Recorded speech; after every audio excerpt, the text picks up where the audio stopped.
পুতিনের ব্যক্তিগত নিরাপত্তার দায়িত্বে রয়েছে ফেডারেল প্রোটেকটিভ সার্ভিস, যারা তার চারপাশে একটি অদৃশ্য দেয়াল তৈরি করে রাখে। ধারণা করা হয় এই ইউনিটের সদস্য সংখ্যা ৫,০০০-এর বেশি। দেহরক্ষীদের কাছে থাকে আধুনিক স্নাইপার রাইফেল, নন মেটালিক অস্ত্র এবং বিশেষ ধরনের ব্রিফকেস, যা দিয়ে গুলি করা যায়। তাদের কাছে থাকে বিশেষ ধরনের জ্যামিং ডিভাইস, যা কাছাকাছি সব ড্রোন, ফোন বা ইলেকট্রিক ডিভাইস বন্ধ করে দিতে পারে।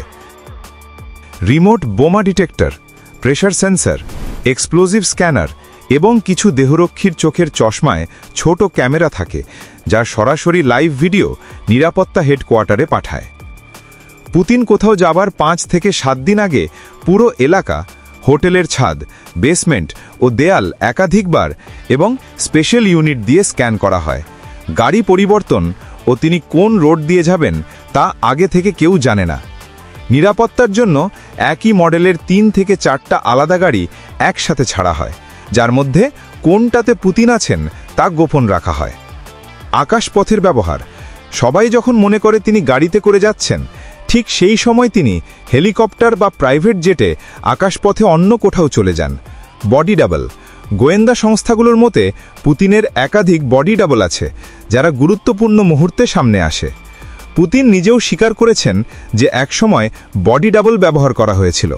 সিনেট লিমুজিন গাড়ি, তিনি একটি বিশেষ গাড়ি ব্যবহার করেন, যার নাম সিনেট লিমুজিন। এটি দেখতে সাধারণ হলেও এটি আসলে একটি মিনি ট্যাঙ্কের মতো। গাড়িটি bullet proof, bomb proof, chemical gas প্রতিরোধী এবং কিছুক্ষণের জন্য পানির নিচেও চলতে পারে। গাড়ির দরজা এতটাই ভারী যে সাধারণ মানুষের পক্ষে একা খুলে ফেলা সম্ভব না।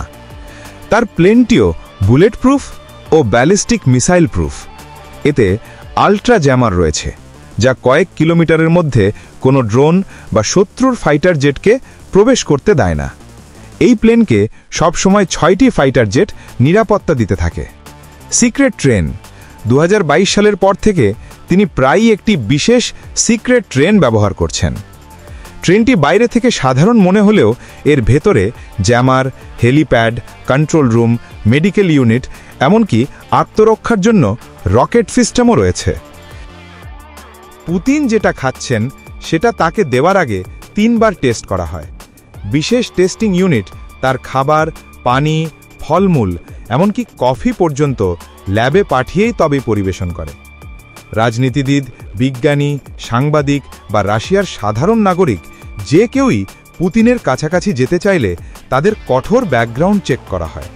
এমনকি কেউ যদি ১০ বছর আগেও সোশ্যাল মিডিয়ায় পুতিন বিরোধী কিছু লিখে থাকে, তবে তাকে অনুমতি দেওয়া হয় না।